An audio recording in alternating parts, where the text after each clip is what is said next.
का अमित काय कुठे फिरताय सगळेजण? बाबासाहेबांची जयंती येते ना त्यासाठी आता तयारी चालली आहे आणि भीम सैनिक युवा प्रतिष्ठानकडून दरवर्षीप्रमाणे यंदाही आपण रॅली काढणार आहोत. अच्छा, त्याचं नियोजन पूर्ण रॅली असणार आहे. Yes yes. मग तू काय आता फंडिंग वगैरे गोळा करायला? आता फंडिंग चालू आहे. मग माझ्याकडून घेतली नाहीस तू? थँक्यू. आणि यायचा बाबासाहेबांची. अरे 100%. All you. नक्की नक्की नक्की. दादा 1000 रुपये? हा मग काय झालं त्याला? अरे पण तू तर बौद्ध नाहीयेस. मग बाबासाहेबांची जयंती फक्त काय बौद्धांनीच करायची असते का? अगं बाबासाहेबांनी जेवढं बौद्धांसाठी केलं ना त्यापेक्षा जास्त आपल्या हिंदू समाजासाठी पण केलंय. हिंदू समाजातल्या ज्या 474 जाती आहेत ना त्या आरक्षणाचा जास्त फायदा घेत आहेत आणि आपण म्हणतो फक्त बौद्धच घेत आहे.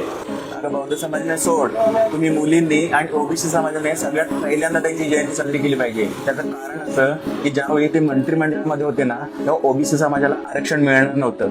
सोबत महिलांसाठी पण स्वतंत्र कायदे नव्हते, त्यांना कायदे स्वतंत्र मिळत नव्हते. त्यासाठी त्यांनी मंत्रिमंडळाचा राजीनामा दिला तुमच्यासाठी फक्त.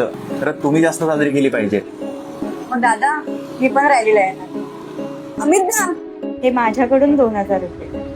तर मित्रांनो, भीम सैनिक युवा प्रतिष्ठानकडून डॉक्टर बाबासाहेब आंबेडकरांच्या जयंतीनिमित्त ठीक 3 वाजता जयंतीच्या दिवशी आपल्या चिपळूणमध्ये एक भव्य रॅलीचं आयोजन केलं आहे, जे की बाबासाहेबांच्या पुतळ्यापासून सुरू होईल आणि त्यानंतर डॉक्टर बाबासाहेब आंबेडकरांच्या स्मारकाजवळ जाऊन त्यानंतर छत्रपती शिवाजी महाराजांच्या पुतळ्याला दर्शन घेतल्यानंतर आणि ही रॅली पूर्ण चिपळूणभर फिरल्यानंतर त्याचा समारोप होणार आहे पुन्हा एकदा डॉक्टर बाबासाहेब आंबेडकरांच्या पुतळ्याजवळ. तर मित्रांनो, आम्ही येणार आहोत. तुम्ही या.